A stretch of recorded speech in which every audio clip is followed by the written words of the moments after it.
Assalamualaikum warahmatullahi wabarakatuh. Perkenalkan, nama saya Masudatul Munazaro dari kelompok 8. Di sini saya akan mereview materi dari kelompok 13, yaitu tentang aliran-aliran dalam memahami peran hukum dalam kegiatan ekonomi dan beberapa aspek pengubah hukum.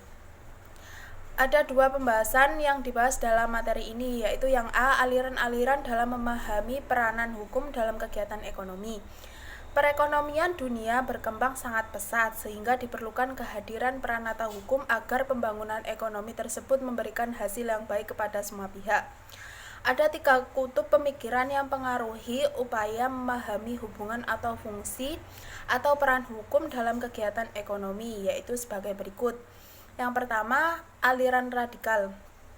Aliran radikal yang mempertentangkan konsep rule of law dan mempersoalkan kembali rasionalitas hukum, terutama dikaitkan dengan paham liberal.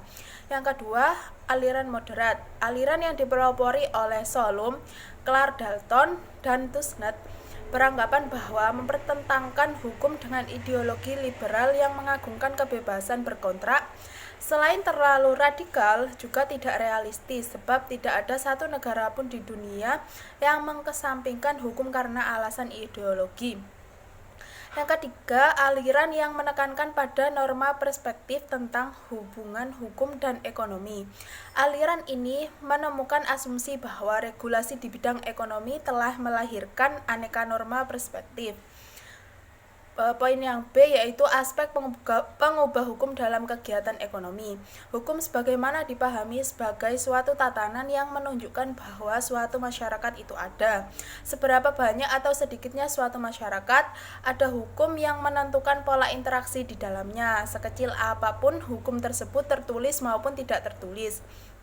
Aspek pengubah hukum sebagai berikut, yaitu yang pertama nasional. Di dalam aspek nasional ini ada sosial budaya sebagai aspek pengubah hukum, ada ekonomi. Pada era globalisasi ekonomi ini telah menimbulkan berbagai kejadian baru dalam perkembangan ekonomi di dunia, seperti era pasar bebas dunia, interdependensi sistem baik dalam bidang politik maupun ekonomi, lahirnya berbagai lembaga ekonomi internasional, pengelompokan negara dalam kawasan ekonomi regional, dan lain sebagainya.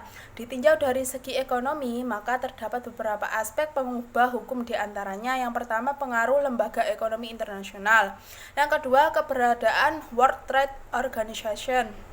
Yang ketiga, transnational corporation. Yang keempat, military industrial complex. Yang C, politik. Konfigurasi politik suatu negara akan melahirkan karakter politik hukum tertentu di negara tersebut, diantaranya yang pertama pada kalangan masyarakat, yang kedua perwakilan rakyat, ada tidaknya dukungan parlementer terhadap pelaksanaan tugas pemerintahan. Yang D, supremasi hukum. Supremasi hukum merupakan doktrin sentral yang menjadi reason of existence hukum Eropa Barat.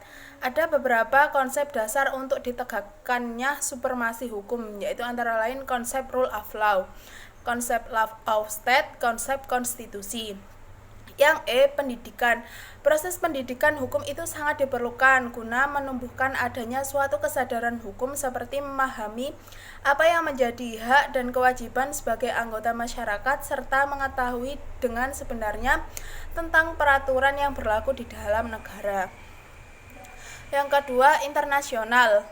Dalam internasional ini ada global yang ditujukan oleh banyak hal. Yang pertama, kemajuan iptek dalam segala bidang. Yang kedua, kesepakatan internasional.